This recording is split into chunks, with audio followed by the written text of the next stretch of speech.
Good morning, viewers, as the sun rises above the hills behind the village. So what do I have for you today? It's weather dependent, and by that I mean it will depend when the forecast thunder and lightning arrives. If it arrives in the afternoon, I will have time to show you my side of the River Rhine, which is the east side. And if it holds off until later on into the evening, we may be able to do what the Americans did in 1945 and cross the Rhine. There will be two important differences. First one is that I will be going from east to west rather than west to east as the Americans did. And the second difference should be that nobody is shooting at us while we do it. Hello. A little bit of maintenance on the bike before we set off for the River Rhine and Gernsheim this afternoon. Even before I bought the bike, I'd heard reports of spokes on the rear wheel working loose and sometimes breaking, and I guess this is to do with the fact you've got the heavy hub motor at the centre of the wheel. The good news is though that you do get a bit of warning before things start to go a bit wrong, and I'll demonstrate how to fix it now. So the warning you get is you're cycling along and you hear this tick tick ticking sound coming from your back wheel. Now that's usually an indication that one or more spokes have worked a little bit loose. I often find this happens after I have done a lengthy stint on gravel, especially if it's very rough gravel, and you'll hear this tick tick ticking sound. So that's the time to have a quick look at the spokes. Now I know that many of you will know how to do this anyway, but just for the few who don't, it's pretty simple to check the spokes. And you do it simply by giving them a little ping and listening for the telltale sound of a loose one.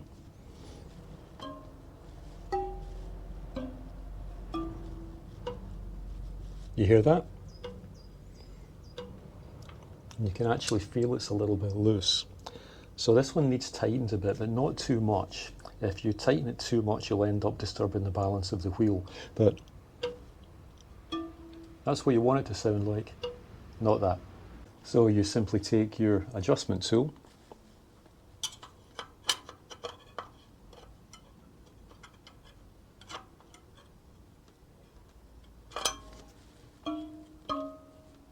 that's the sound you want to hear. Now sometimes I found that you do all the spokes and they all sound fine and you still get the ticking sound. And when that happens, the trick is then to simply put a little spot of lubricant on each of the spots where the spoke is attached to your hub motor. You do that, the ticking stops.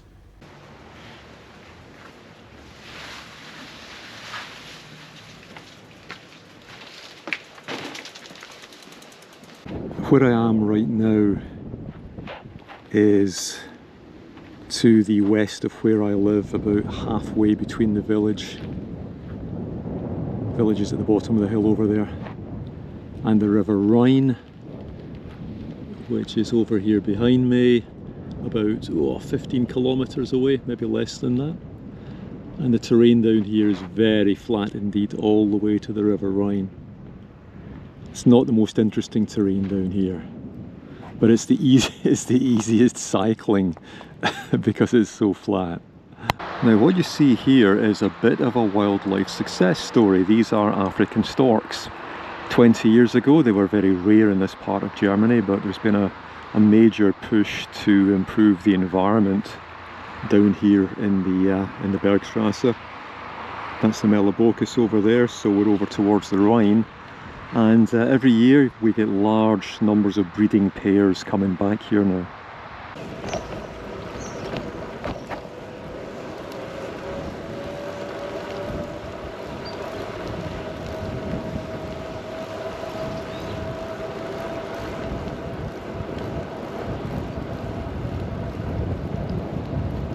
Yeah, we have some lovely quiet little roads around here. Hardly any motor traffic. Mostly bicycles, the occasional walker. And it's really nice and peaceful and quiet. So this afternoon, welcome to Gernsheim on the River Rhine. As you can see, there's quite a bit of container traffic goes through here. This is the little harbour, not the main river proper, which is over there, behind that little cafe you can see in the distance.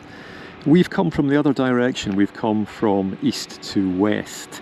It's about 12 kilometres, crossing two north-south motorways, not particularly attractive.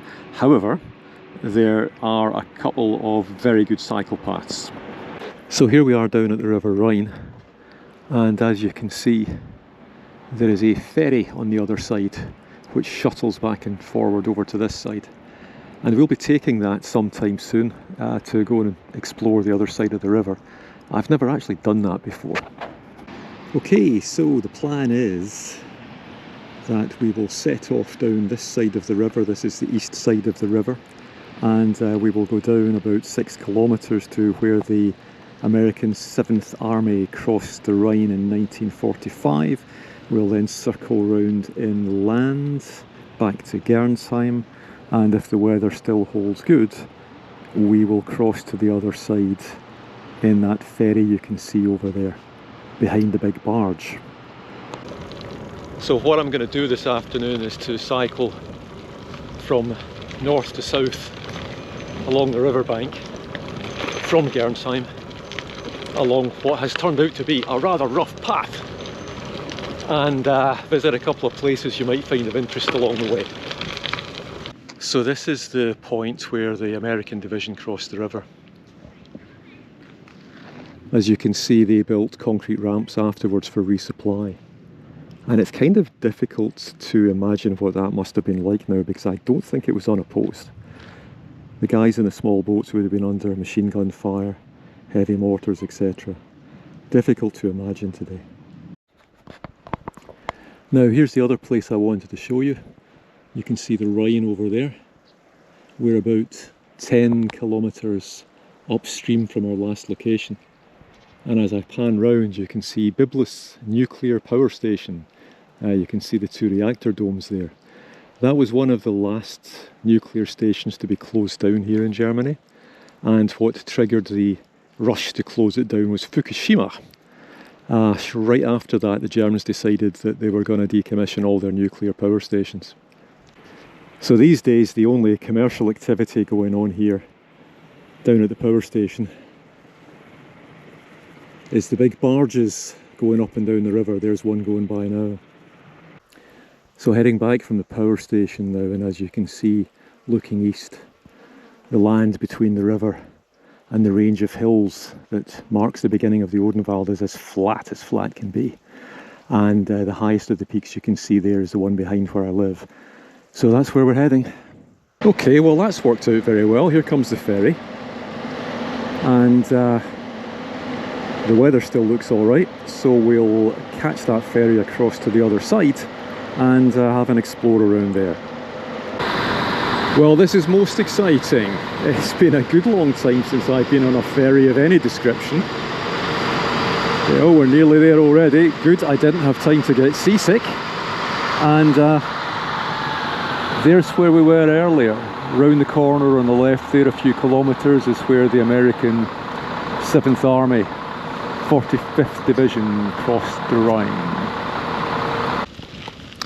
I've always been a little bit curious about what lies on the other side of the river, and if I'm following the correct gravel path here, I should find out in a minute. I think it's basically a lot of like holiday chalets down by the banks of the Rhine. Well, this is more than I'd anticipated actually. It's like there's a whole little community down here. If you didn't know better, you would think that this is a seaside resort, complete with swan. It'd be too small for you to see, but there are loads of little minnows down there in the river, which suggests that the water is decent quality. And a flotilla of ducks. One of the things I've learned to love about Germany is the signage. They love a good exclamation mark. There's hardly a sign you see without one. Often the word Achtung features prominently. Oh, now this is a really good sign. It's got 1, 2, 3, 4 exclamation marks on it. This one's a bit disappointing, it's only got the one. Yeah, lots of quite characterful, some more characterful than others, quite characterful properties backing onto the river. Actually, there's not many of them are characterful. Maybe there'll be a characterful one around here. Hold on, let's have a look. Yeah, more functional. So yeah, it's a funny place this. The river's just behind these trees over there, and there are a collection of some pretty rundown looking properties there. I guess they're kind of holiday shacks, but it's a funny place. So down the road there is the Eicher See, where I've just been. A curious kind of place. Worth visiting once. Not sure I'll ever go back. But the landscape round about it, as soon as you go inland to the west side of the Rhine, is, well, it's just flat. And it's not very interesting. I think I'll stick to the Bergstrasse and the Odenwald. However, as I've said before, you can't complain about the number of decent quality cycle paths around here. I can't imagine this one gets a lot of use. Okay, so I am guessing that this is the smart end of the Eicher See. As I've said before, it looks like a seaside community in, I don't know, Connecticut or something like that. So since I'm on this side of the river anyway, the west side, I thought I'd go and visit Eich, which paradoxically is not on the Eicher See. It's a couple of kilometres away. Have I mentioned already that it's very flat around here? So this, I'm guessing, is downtown Eich. There's a bit of traffic, but not much else I can see. Right, I've taken a decision. I'm gonna head back to the ferry along this very straight, very long, and very uninteresting road. But at least there's a bar at the other end while I wait for the ferry. So, on that basis alone, it's a good idea. Okay, so I've made it back to the little kiosk bar by the ferry.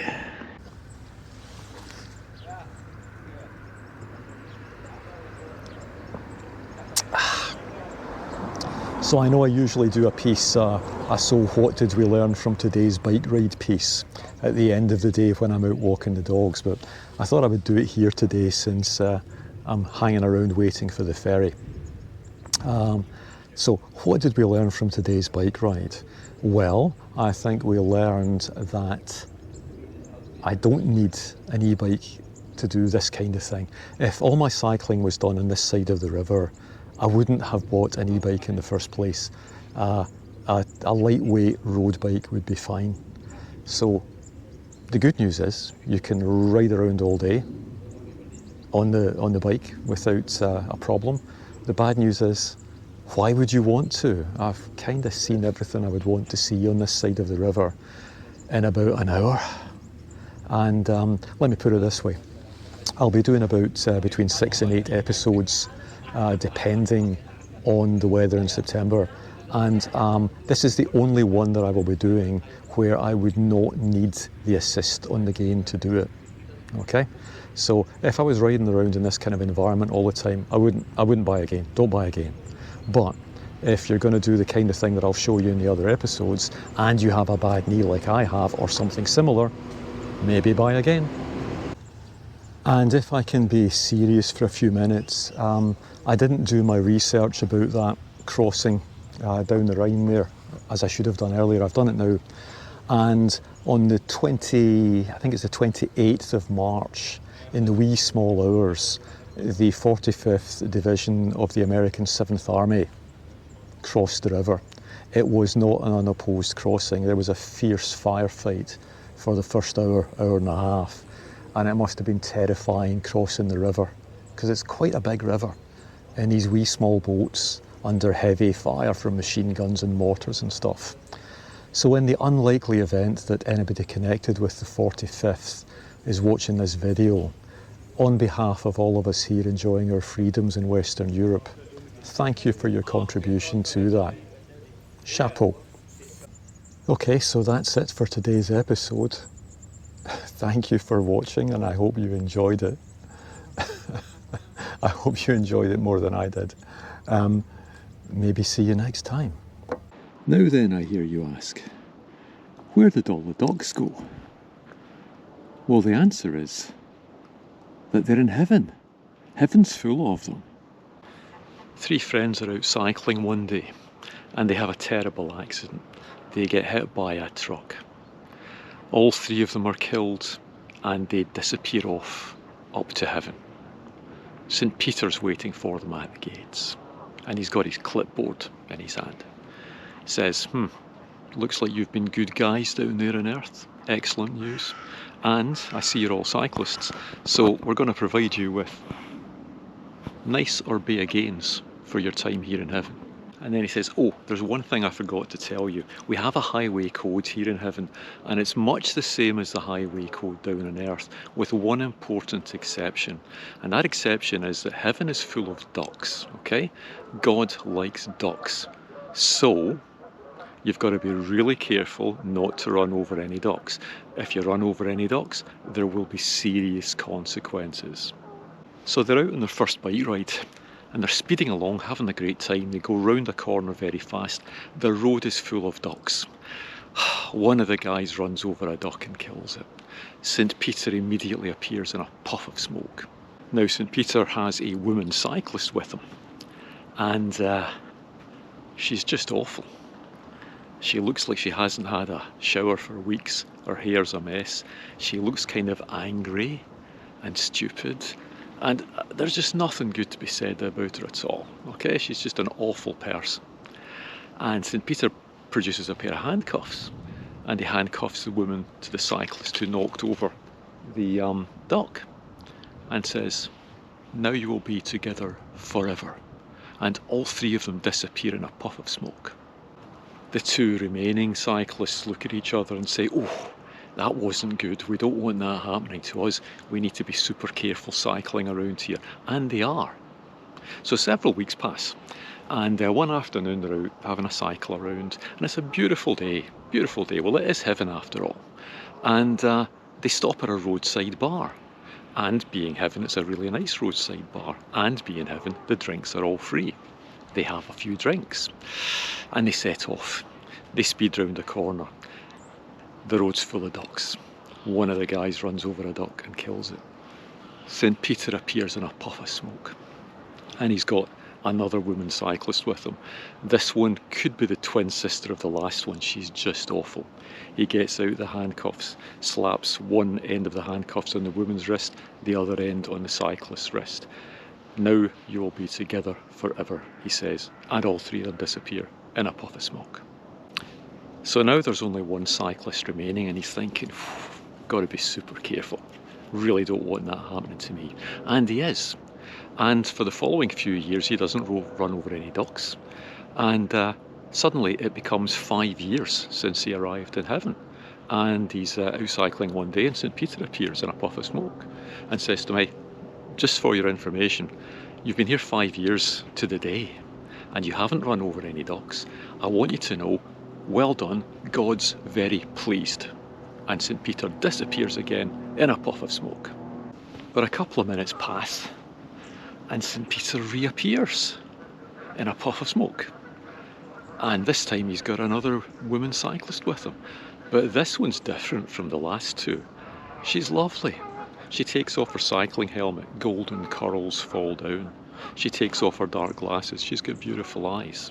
She's got a great smile, she looks like she's intelligent and funny. Just great. St. Peter gets out the handcuffs, slaps one end on the woman's wrist and the other end on the guy's wrist and says, now you'll be together forever. The guy is astonished. He says to the woman, hey, I know God's pleased with me and everything, but I've no idea what I did to deserve this. And she says, well, I don't know what you did, but I ran over a duck